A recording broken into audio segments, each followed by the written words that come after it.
So this public meeting is for this 9-mile road project from Telegraph Road to Lasser Road.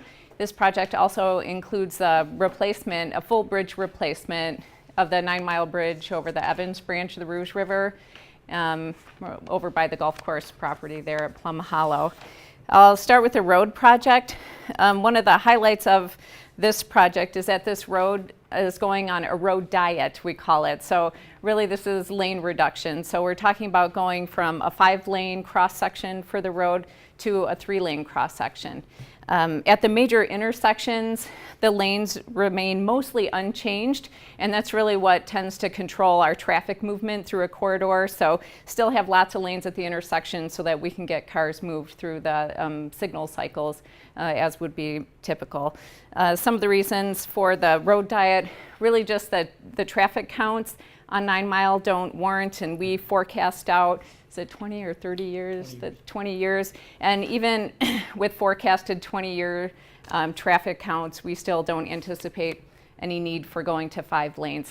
The city does retain the right-of-way, so if 50 years from now that road needs to be made wider, we still will have the land and the ability to improve that road. But Southfield's mostly built out. We're not anticipating having to go beyond a 3-lane cross section for this stretch. The fix that we're doing for the road, there's going to be some segments of the road that are going to be totally reconstructed. As I'm sure you're all aware, that area close to Telegraph Road is in especially bad shape. So there's not a whole lot we can do with that besides totally reconstruct that portion of 9-mile road there. We're going to be reconstructing in asphalt down here too? Correct. Asphalt, new concrete curb and gutter. Of course, since we're doing the road diet, that's new concrete curb and gutter throughout the whole project. And we're going to be using asphalt or hot mix asphalt. You'll hear the engineers say HMA. That just means asphalt. That's going to be the driving surface on the road for the whole mile, except right at the bridge. So that's all concrete for the bridge and the bridge approaches. Most of the rest of the road, we're using a method we've used several times in the city with a lot of success. It's a little short of a total reconstruct, saves us a lot of money from having to dig down into bad subgrade. So the existing concrete, we bury it with 2 inches of stone, and then we're putting 5.5 inches of new asphalt in multiple layers on top of that stone. So really the whole road is coming up several inches to accommodate this new road cross section. That means all of the driveway approaches that connect out to 9-mile will be re-poured to meet that new road grade out there. The bridge replacement. One of the big things that's going to be different with this bridge is the actual bridge elevation is coming up 8 feet. So we have to do this for sight distance, the current requirements. If you've noticed when you travel along 9-mile road, just some of the up and down as you're traveling means that you can't always see cars coming out of driveways when you're far away. So this project utilizes federal road dollars, and we're required to bring those up to current safety standards. So that will actually be a nice improvement. The bridge is going to sit quite a bit higher, 8 feet, than it is now. So it'll be good for the side streets and the driveways that come out and are affected by the less than ideal conditions that are out there currently. As part of the bridge relocation, there's going to be a water main relocation we need to do. It's a 16-inch water main. It's a large water main that goes under the river. So we're putting a new water main in there. The existing one just would be in the way of the new bridge abutments that are going in. Gary, do you recall if there's going to be any water shutoffs to the properties? There's valves on both sides, so we can isolate. Okay, which is good. So that means that even though there's a big water main replacement, it's pretty tight to the bridge location, so the adjacent properties should not ever expect to be out of water, assuming all the valves shut off the water as perfectly as they're supposed to. So we would let you know if there's any shutoffs that would be scheduled.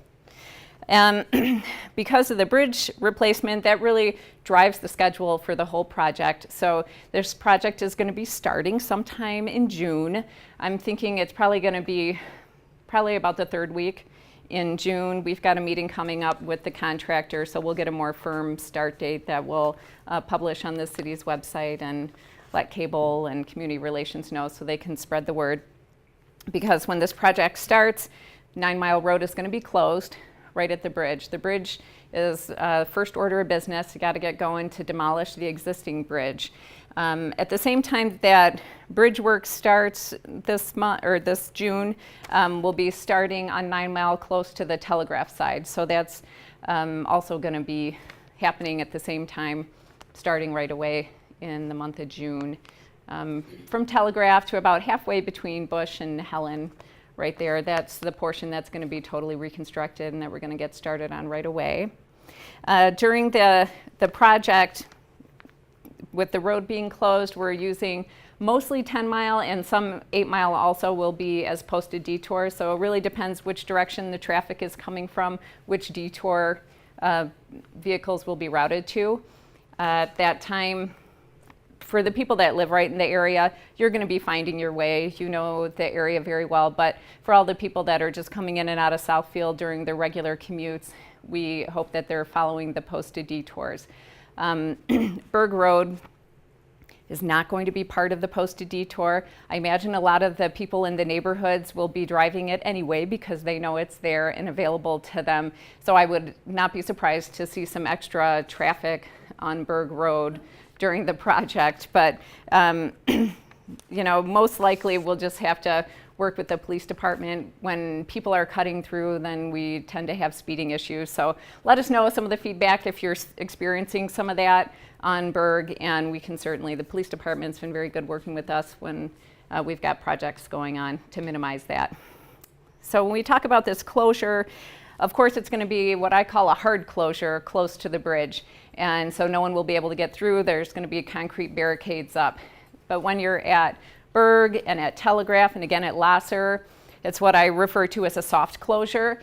So there will always be open to local traffic so people can get to the businesses and people can get to their local streets at those locations. So it's just right at the bridge.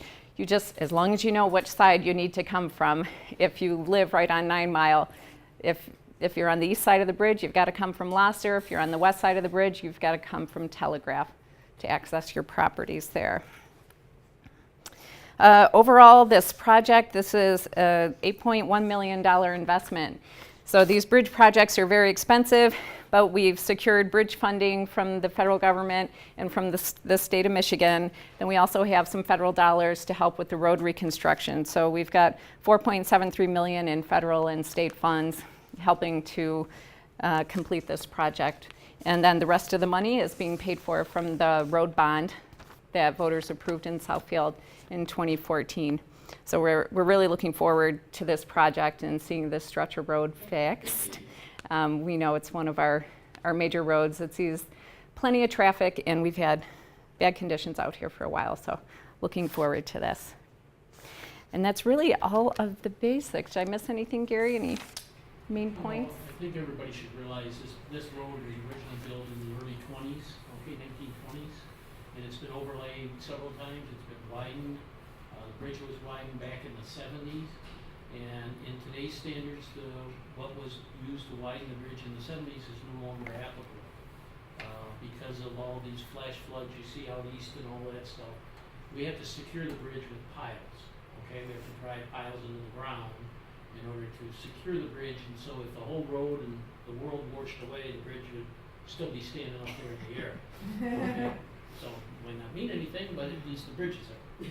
So, so there will be an effort for pile driving, and we also have to secure a sanitary sewer that will cut through the west abutment, and in case that, we've been working with the Water Resource Commission of Oakland County in order to do that. But on a global standpoint, we anticipate this road to be reopened for traffic. Yeah, that's a good point. So when it's closed, we're going to close it right away, and it stays closed through the work until November. So then work really is going to cease, we expect, unless we get super mild winter.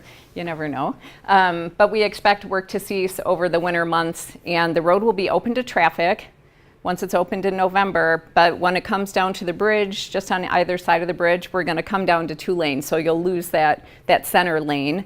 But it'll come down to 2 lanes because the bridge won't be totally complete. So we'll still have some railing and type of abutment walls there that we need to finish up in the spring. So we're going to recommence work in the springtime, and that will finish up the bridge, but that work come springtime is going to be done under traffic, so there won't be any more total road closure in the spring of 2019.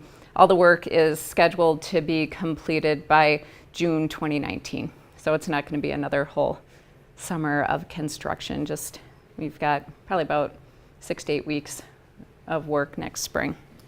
Might want to mention the safety baths. It's going to be blacktop or asphalt on the project with new concrete curbs, and except the bridge deck itself, which is concrete. The bridge decks. Yeah. Which lasts longer, because it seems like it doesn't take long for asphalt to get all. So, you know, my preference with asphalt, there's a cost savings to using asphalt for a long stretch like this over concrete. But what's nice is as that asphalt starts to age, we can more easily come in with an inexpensive, like a mill and overlay to give it that new driving surface. Concrete probably lasts an extra 10 to 15 years, you know, before you have to totally reconstruct at the end of the life cycle. But I find with asphalt, we can keep, if we keep taking care of that top surface of that asphalt pavement, then we're really extending the life overall at a cheaper cost for the life cycle of that pavement.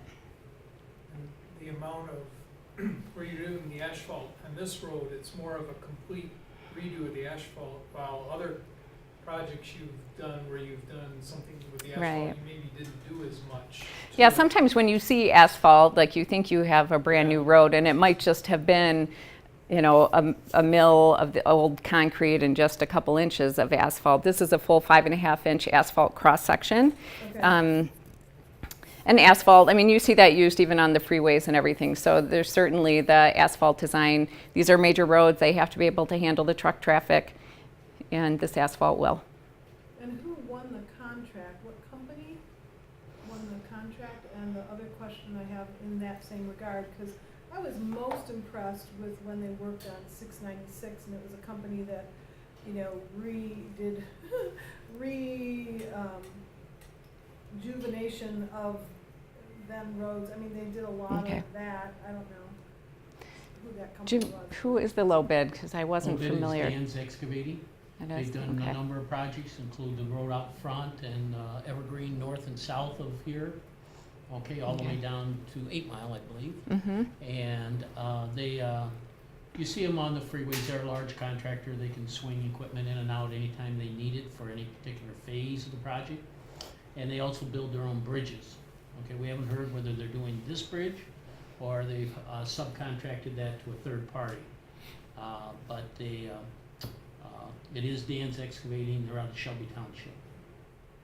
Okay, so do they do any recycling of materials, or do they take everything out and so they're not energy efficient, is what my question. On this job, the material that is going to be removed, so a lot of this job is leaving the existing concrete in place and we're building up over top of it. But in the areas that we're totally reconstructing, we expect all that material will be trucked off. And it'll be recycled. Yeah, I mean, the material that's being removed is predominantly concrete. So really all concrete now is separated from the rest of the flow of debris coming off, and they take all the iron and steel they may pull out of the concrete to one spot. The concrete goes to concrete recycling facilities that feed the region.